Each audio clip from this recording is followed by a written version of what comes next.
Porque muitas crianças param de comer ou então elas mudam muito o seu comportamento quando elas completam 2 anos de idade. Eu sou nutricionista especialista em alimentação infantil e eu percebo muito isso acontecer nos meus pacientes e tem sim, de fato, uma explicação. Eu espero que esse vídeo possa te ajudar a lidar com a alimentação do seu filho, da sua filha. Então, o que acontece? Muitas vezes a criança ela vinha se alimentando bem, às vezes ele começou a introdução alimentar, ela vem aceitando os alimentos bem, com 9 meses, 1 ano. Tem crianças que podem ter dificuldade na alimentação desde a introdução alimentar, outras crianças não. Outras crianças elas fazem uma introdução alimentar de uma forma muito tranquila. Aí quando elas começam a completar 1 ano e meio, às vezes 2 anos, 2 anos e meio, elas começam a mudar os seus comportamentos em relação à alimentação. Às vezes um alimento que ela amava, ela para de comer. Ela tem uma tendência também a reduzir o volume de comida que ela comia. Às vezes ela comia um prato, né? Você colocava ali uma determinada quantidade e ela comia tudo, e agora ela começa a comer menos. E por que que isso acontece? O bebê, ali desde quando o bebezinho nasce até completar 1 ano de idade, ele está crescendo e se desenvolvendo de uma forma muito rápida. Então ele está gastando muita energia, então ele acaba tendo mais necessidades calóricas também. Depois que essa criança vai completar ali 2 anos de idade, essa velocidade no crescimento ela reduz. Ela continua crescendo e ganhando peso, mas numa velocidade menor. Então, o gasto calórico dela acaba também diminuindo e ela sente menos fome. E também nessa idade, a criança começa a ganhar mais autonomia, ela não consegue ficar mais tanto tempo sentada ali na mesa, ela sente mais vontade de levantar da mesa, de andar, ela quer pegar brinquedo, ela quer também escolher, então ela começa a demonstrar mais essa autonomia, tanto para escolher brinquedos, o que ela quer ou não fazer, mas também ali na hora da alimentação. Então, tudo isso é muito comum de acontecer.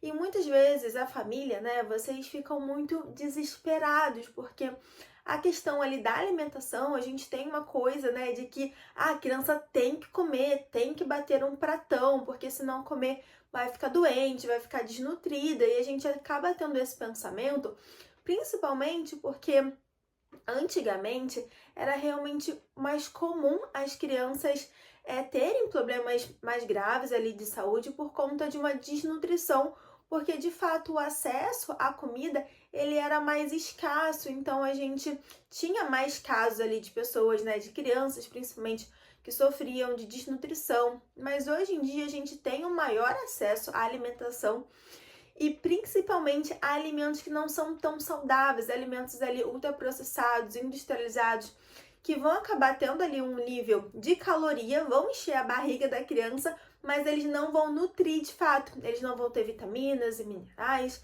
Então, uma coisa que pode acontecer nesse caso é às vezes a família vê que a criança comeu pouco, fica um pouco desesperada e acaba entrando com um iogurte ou então às vezes até com fruta depois do almoço. A fruta ela pode ajudar, mas depende muito de como tá essa relação da criança com a comida. Porque a gente precisa começar a estruturar a rotina da alimentação dela e a gente precisa definir os horários que a gente vai oferecer a comida para ela e os horários que a gente não vai oferecer.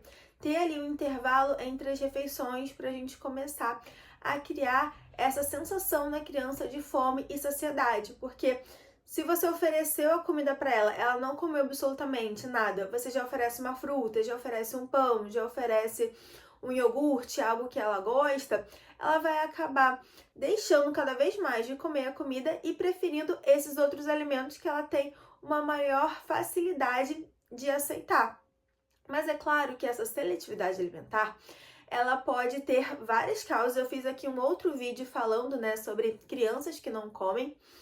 E pode ser também alguns casos que podem acontecer, né? Às vezes a criança passou ali por uma questão de resfriado ou ela ficou doente. Isso faz também com que abaixe alguns níveis de vitaminas da criança, principalmente o zinco e o ferro. Isso também reduz a percepção de sabor dela. Então, nesses casos, a gente precisa também fazer uma avaliação desses níveis de vitaminas para que seja necessário, né? Se realmente for percebido que tá ali com essas vitaminas mais baixas, a gente pode fazer uma suplementação específica para ela.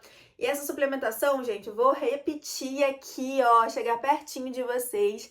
Ela precisa ser específica para a sua criança. Não adianta você ir na farmácia e comprar ali o polivitamínico do patati patatá, o polivitamínico do não sei que lá. Por quê? Esses polivitamínicos aí da farmácia, geralmente os pediatras também, eles passam alguns polivitamínicos que não são ideais. Por quê? Esses polivitamínicos, geralmente as vitaminas, elas não estão em alta concentração, vai ter um pouquinho ali de cada vitamina, às vezes não tem todas as vitaminas, vai ter algumas, e a forma química que tá ali não é uma forma química que a criança consegue de fato absorver. Então, tudo isso vai impactar para como o corpo dessa criança vai receber essa vitamina. Então, no caso dos meus pacientes, eu faço essa avaliação do exame de sangue, a avaliação dos sinais e sintomas, para que eu possa pensar em qual suplemento eu vou indicar para esse paciente, ver qual é o peso dessa criança, a idade dela, se ela tem uma facilidade para tomar remédio ou não, que dessa forma, conhecendo todo esse histórico, eu vou conseguir pensar em uma suplementação específica para essa criança, tá bom? Eu espero que eu tenha ajudado vocês de alguma forma com esse vídeo. E recapitulando aqui, né? Quando a criança tá nessa fase de 2 anos, tá recusando ali os alimentos, o que a gente precisa fazer é estruturar a rotina dela, identificar se ela tem preferência por alguma textura específica do alimento ou não, quais são os alimentos que ela tem maior preferência, quais são os alimentos que ela tem maior dificuldade em aceitar, porque aí a gente entendendo o que essa criança tá aceitando comer, a gente consegue de uma forma mais fácil montar ali uma rotina e incluir aos poucos esses alimentos, tá bom? Então, se você tiver interesse, eu faço também o atendimento particular. Porque quando eu conheço a história do meu paciente, fica muito mais fácil para mim orientar as famílias do que você deve ou não fazer. Então, durante o meu atendimento, não é apenas uma consulta rápida e rasa, eu faço um acompanhamento que tem uma duração de 2 meses, onde são feitas 4 consultas, as consultas são feitas a cada 15 dias, para que eu possa, de fato, conhecer a história da sua criança e te orientando aos poucos, porque eu preciso te dar uma orientação para que você possa colocar em prática, para que eu possa saber se deu certo ou não, e a gente vai fazendo essas mudanças aos poucos. Então, o vídeo de hoje foi isso. Um beijo e até a próxima!